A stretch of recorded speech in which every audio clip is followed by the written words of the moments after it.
What if I told you that a single pellet of nuclear fuel could generate as much electricity as 150 gallons of oil? It's true. Nuclear energy, this seemingly elusive power source, is incredibly efficient. When compared to other forms of energy like oil and coal, its potential is undeniable. But this power doesn't come from thin air. No, it's the result of intricate processes and meticulous engineering. So how does this seemingly magical process work? It's time to delve into the fascinating world of nuclear reactors. Nuclear reactions are not as complicated as one might think. At the heart of every nuclear reaction are atoms, the building blocks of all matter. Atoms are made up of protons, neutrons, and electrons. The number of protons in an atom's nucleus determines what element it is, while the number of neutrons can vary, creating different isotopes of the same element. Now let's take a closer look at two isotopes that play a significant role in nuclear reactions: uranium-235 and plutonium-239. These isotopes are what we call fissile, meaning they can sustain a nuclear chain reaction. When a neutron hits the nucleus of one of these atoms, it causes the atom to split or fission, releasing a great deal of energy in the process. But it doesn't stop there. The fission of uranium-235 or plutonium-239 also releases additional neutrons. These neutrons can then hit other atoms, causing them to fission as well, and so on and so forth. This creates a chain reaction where each fission event triggers more fission events, each releasing energy. This is the principle behind the immense power of nuclear reactions. Now, you might be wondering, how can we control this chain reaction? Well, that's where nuclear reactors come into play. They use control rods, usually made of materials that absorb neutrons, to regulate the number of neutrons in the reactor and thus control the rate of the nuclear chain reaction. By adjusting these control rods, we can control the amount of energy produced. The energy released during nuclear fission is not just theoretical. It's very real and very powerful. It's the driving force behind nuclear power plants, providing electricity to millions of homes and businesses around the world. And it's also the power behind nuclear weapons, showcasing the immense potential and the immense responsibility that come with harnessing nuclear energy. Now that we understand the basics of nuclear reactions, let's move on to the next step: the nuclear reactor. Scene script. Imagine a place where these nuclear reactions occur in a controlled manner. That's a nuclear reactor for you. In the heart of a nuclear reactor, we find the core. This isn't just any kind of core though. It's a nuclear core filled with fuel rods made of uranium or plutonium. These radioactive elements are the stars of the show, undergoing fission or splitting to release a tremendous amount of energy in the form of heat. This heat is what drives the whole process, but we'll get to that in a moment.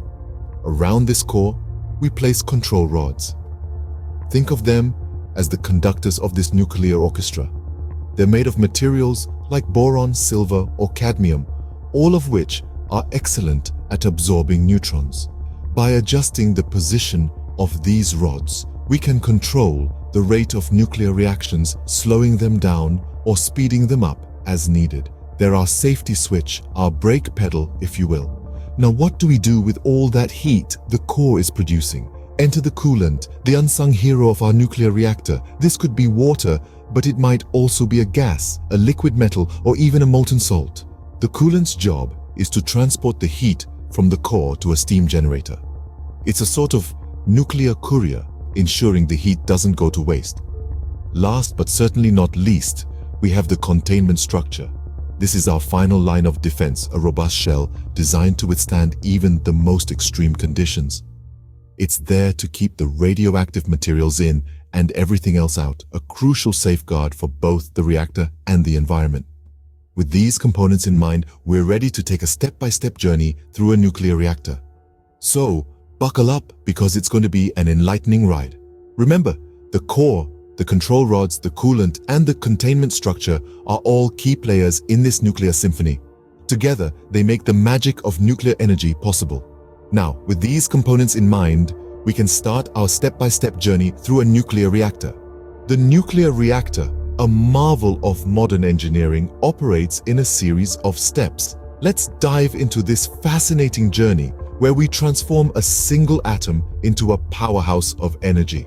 Our journey starts with the insertion of fuel rods into the reactor's core. These rods are packed with small ceramic pellets of uranium-235, a type of uranium that can undergo nuclear fission. The fuel rods are arranged in a specific pattern within the reactor core to facilitate the control of the nuclear reaction. Once the fuel rods are in place, it's time for the magic to begin: nuclear fission. When a neutron strikes the nucleus of a uranium-235 atom, the nucleus splits, releasing a large amount of energy in the form of heat and, more importantly, additional neutrons. These newly freed neutrons then go on to strike other uranium-235 atoms, creating a chain reaction. This is a controlled chain reaction, mind you, not like those runaway reactions you'd see in an atomic bomb. Control rods made of materials that absorb neutrons are used to regulate the rate of fission and prevent it from getting out of hand. With the nuclear fission process underway, we now have a significant amount of heat being generated. This heat is not wasted. In fact, it plays a crucial role in the next step: steam production. The heat from the reactor core is used to heat water in a separate loop of piping. As the water heats, it turns into steam. This steam, under high pressure, is then directed towards the blades of a turbine. The turbine, which is connected to a generator, is set into motion as the steam pushes against its blades. The kinetic energy of the spinning turbine is converted into electrical energy by the generator. This is the same principle as a windmill, except here, it's steam, not wind, that's doing the turning. Once the steam has passed through the turbine, it's not just released into the atmosphere. Instead, it's sent to a condenser where it's cooled down and turns back into water. This water is then returned to the heat source to be turned back into steam, and the cycle starts all over again. This is known as a closed-loop system, and it's a remarkably efficient way of producing electricity. So, from the insertion of the fuel rods to the spinning of the turbine, each step in the process of a nuclear reactor is meticulously designed and controlled to ensure the safe and efficient production of electricity. The process involves some of the most fundamental principles of physics and engineering, from nuclear fission to thermodynamics to electromagnetism. And there you have it, the process of nuclear energy production, from a single atom to the electricity powering your homes. We have journeyed from the smallest atom to the largest power plant, unraveling the mystery of nuclear energy production. In this fascinating voyage, we've grappled with atoms, delved into the heart of nuclear reactors, and walked through the intricate process of nuclear energy generation. Let's take a moment to recap the key points. First off, we discussed the unrivaled efficiency of nuclear energy. It's hard to overstate the sheer power harnessed from a single atom in a nuclear reaction. This energy source is not only incredibly potent, but also, when managed correctly, it can be a low-emission alternative to fossil fuels, playing a crucial role in our fight against climate change. We then dived into the process of nuclear fission, where the nucleus of an atom is split into two smaller parts. This split releases a tremendous amount of energy, but it also produces neutrons that can trigger a chain reaction, leading to a self-sustaining cycle of energy production. This chain reaction is the heart and soul of a nuclear reactor, and controlling it is the key to safe and efficient energy generation. Speaking of nuclear reactors, we explored their inner workings, unveiling a world of control rods, coolant, and containment structures. Each component plays a vital role in maintaining the balance of the reactor, ensuring that the chain reaction proceeds at a steady pace and that the energy produced is safely converted into electricity. Finally, we walked through the step-by-step process of energy production, from the initial fission in the reactor core to the spinning of turbines and the generation of electricity.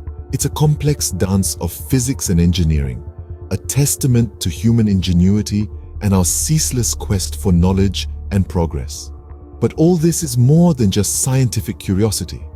It's about understanding the world around us, the invisible forces that shape our lives, and the technology that powers our civilization. It's about appreciating the intricate ballet of atoms and energy that lights up our cities and powers our devices. So, the next time you switch on a light or charge your phone, remember the incredible journey of nuclear energy, from a single atom to the electricity that powers our world.